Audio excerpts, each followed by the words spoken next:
Disebutkan pernah ketika ayat Al-Quran daripada surah Luqman turun, ayat 18. Ketika ayat ini turun, Innallaha la yuhibbu kulla mukhtalin faqur. Allah Subhanahu wa ta'ala tak suka orang-orang yang menyombongkan diri dan membanggakan diri. Allah tak suka orang yang sombong dan membanggakan diri. Bila ayat ni turun, apa yang berlaku? Berapa hari Nabi sedar Thabit bin Qais tak ada kat masjid. Lepas ayat ni turun, Thabit bin Qais tak ada kat masjid. Maka Nabi tanya para sahabat, wahai sahabatku, aina Thabit bin Qais? Mana Thabit bin Qais? Tak nampak dia berapa hari ni. Maka para sahabat telah cari Thabit bin Qais, dan mereka kata, ya Rasulullah, Thabit bin Qais ada kat rumah, kunci pintu lah rumah, tak mau keluar. Nabi berkata, kenapa? Maka Nabi SAW telah bergerak ke rumah Thabit bin Qais, ketuk pintu rumah Thabit bin Qais. Dia dengar Nabi ketuk pintu rumah, dia pun buka.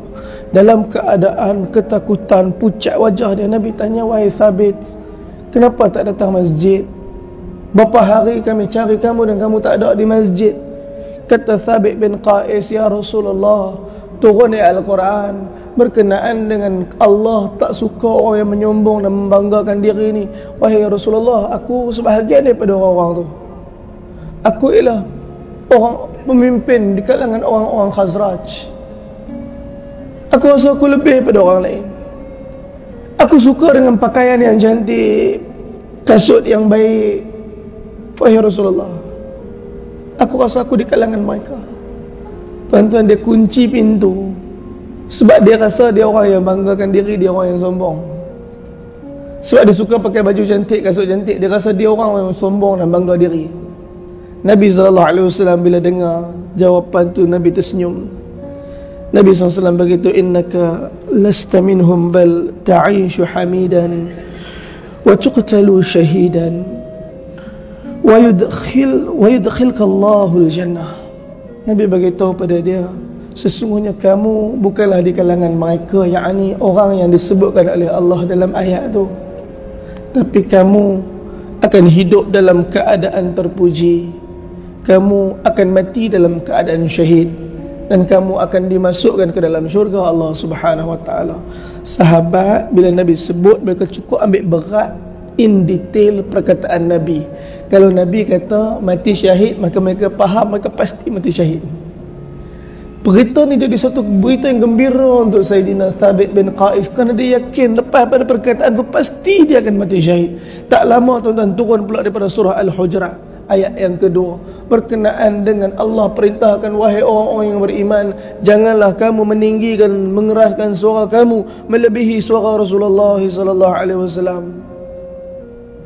Kalau tidak, sia-sia amalan kalian dan kalian akan dimasuk dalam neraka Allah. Tuan-tuan, turun ayat daripada surah Al-Hujurat ni, tuan-tuan, Nabi perasan dia tak ada lagi kat masjid.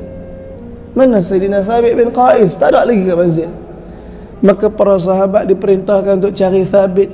Tuan-tuan, Thabit kunci lagi diri dalam rumah. Tuan-tuan, kita kalau baca Quran, apa kesan Quran tu? Apa yang kita rasa daripada ayat-ayat Allah pada kehidupan kita? Mereka baca ayat Al-Quran, terus mereka rasa benda tu untuk dia. Benda tu untuk dia, bukan untuk orang lain. Ayat ni bukan untuk nemplak orang lain. Ayat ni bukan ditujukan kepada orang lain. Mereka terus menghadirkan ayat tu pada diri mereka. Sebab tu mereka ikhlas dengan Allah Ta'ala. Mereka dekat dengan Allah Subhanahu wa ta'ala, kerana mereka hidup dengan keadaan kesibukan diri mereka ialah dosa-dosa mereka dengan Allah. Mereka berusaha untuk menjadi orang yang makin dekat dengan Allah. Dengan jalan ketakwaan inilah Allah mengangkat darjat-darjat mereka.